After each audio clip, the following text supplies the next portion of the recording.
Good morning students, I hope you all are well. So student, today we are going to start the new chapter, that is chapter number 6, tables in HTML.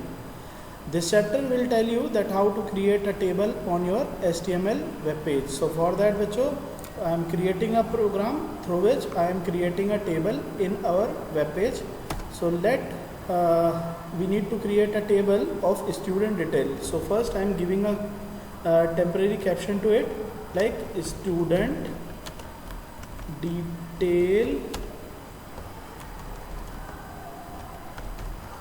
of class 10th. Okay बच्चों, ये मैंने मेरी table को एक caption दे दिया है, ठीक है। अब यहाँ से मैं टेबल को क्रिएट करना स्टार्ट कर रहा हूँ। तो टेबल को क्रिएट करने के लिए we have a tag that is called table tag. Table tag के अंदर बच्चों सबसे पहले रोज़ और कॉलम्स की फॉर्म में डेटा अरेंज होता है। तो सबसे पहले हम टेबल की रो क्रिएट करते हैं, और टेबल की रो में सबसे पहले होते हैं बच्चों टेबल के headers like serial number, table का हेडर क्लोज, देन आपका नेक्स्ट टेबल का हेडर, माना कि मुझे स्टूडेंट की क्लास भी स्टोर करनी है। नाउ लेट दियर नेम एज वेल। तो these are the 3 headers which I have chosen for my table।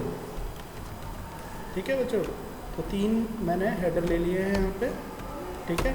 मेरी फर्स्ट रो कंप्लीट हो गई है जिसके अंदर टेबल के हेडर्स मुझे दिखने वाले हैं। उसके बाद क्या स्टार्ट होगा बच्चों, टेबल के data, whatever the data is coming according to the table. अब बच्चों आपको यहाँ पे ये ध्यान रखना है कि आपने जिस ऑर्डर के अंदर टेबल के कॉलम दिए हैं उसी टेबल के अकॉर्डिंग आप टेबल के डेटा देंगे, ठीक है। तो नेक्स्ट रो मैं क्रिएट कर रहा हूँ। इस नेक्स्ट रो के अंदर हमारा सबसे पहले डालेंगे टेबल का first data. So first table data के लिए TD tag is there.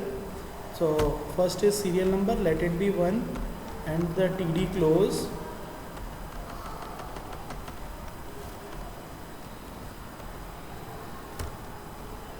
So next is class, that is 10 and the name is Shyam। Okay बच्चों, this is your first table की row। First table row has been completed, so it is your responsibility to close that particular row। Similarly next row if you want to insert like 2, the person is in class 10th again and the name of that boy is Ram.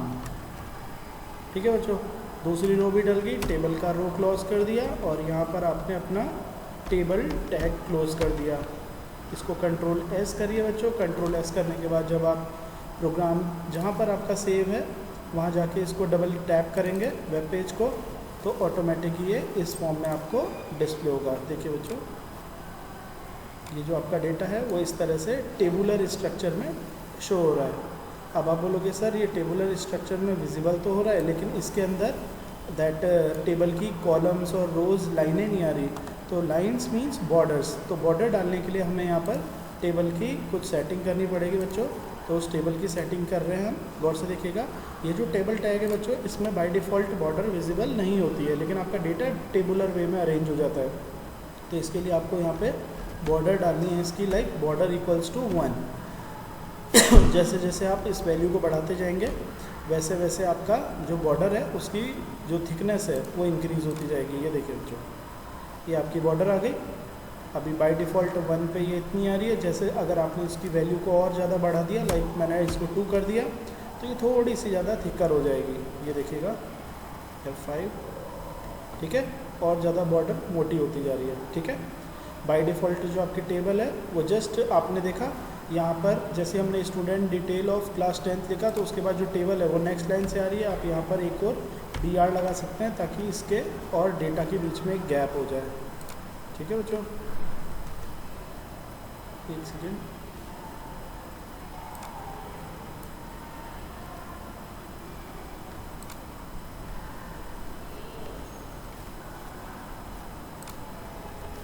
ठीक है। तो ये इस तरह से work कर रही है। अब हम टेबल के अंदर इसकी विड्थ एट्रीब्यूट देख रहे हैं जिससे कि इसकी जो विड्थ है उसको बढ़ाया जा सके टेबल के। माना कि मैंने इसको कर दिया 25% ऑफ स्क्रीन साइज़।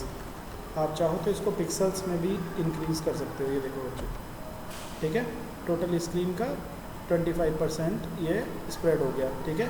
अब इस टाइम पे बच्चों आप देखिएगा कि अब मेरी जो टेबल का डिटेल है कि ये टेबल किस बारे में है, ये मैंने ऊपर की तरफ अलग से लिख रखा है, ठीक है।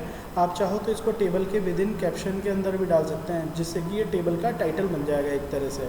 तो गौर से देखिए, मैं इसको यहाँ से हटा रहा हूँ, ठीक है, और इसको टेबल टैग के अंदर ही विद इन कैप्शन एट्रीब्यूट, जो इसका कैप्शन टैग है, इसके अंदर डाल रहा हूँ, ठीक है। ये देखिएगा, ठीक है। अब ये मेरा बिल्कुल टेबल के अकॉर्डिंग अलाइंड हो जाएगा। ये F5 बिल्कुल टेबल के सेंटर में आ जाएगा। जैसे अगर मैं टेबल की विड्थ भी बढ़ा देता हूँ, यहाँ से इसे 25 की जगह पे 50 कर देता हूँ, तो ऑटोमेटिक ये टेबल की विड्थ ले लेगा। ये देखिए बच्चों, ठीक है। और आपका कैप्शन बिल्कुल सेंटर टाइटल्ड हो गया। अभी आप देख रहे होंगे बच्चों, ये जो डेटा है इसमें टेबल हेडर का जो डेटा है वो सेंटर अलाइंड है, और टेबल का जो डेटा है वो आपका दैट लेफ़्ट अलाइंड है। आप चाहो तो इसका अलाइनमेंट भी सेट कर सकते हो। हाउ सिंपली, जितने भी TDs हैं आप उनमें अलाइन इक्वल टू सेंटर डाल दीजिए, ठीक है। क्योंकि बाय डिफ़ॉल्ट जो अलाइनमेंट होता है टेबल के डेटा का वो लेफ़्ट होता है, और टेबल के जो आपका टेबल के हेडर्स हैं उनका बाय डिफ़ॉल्ट अलाइनमेंट सेंटर होता है बच्चों। तो मैंने यहाँ पे टेबल के सभी TDs पे अलाइनमेंट डाल दिया है। आप चाहो तो इसे स्टाइल शीट में ऊपर सेलेक्टर में भी दिखा सकते हैं, जिससे कि आपको एक ही बार लिखना पड़ेगा। ये देखिए बच्चों, ठीक है। तो आपका डेटा पूरा सेंटर अलाइंड हो गया। Okay, so these are some table properties. Rest of the property we will discuss in tomorrow's lecture. Thank you.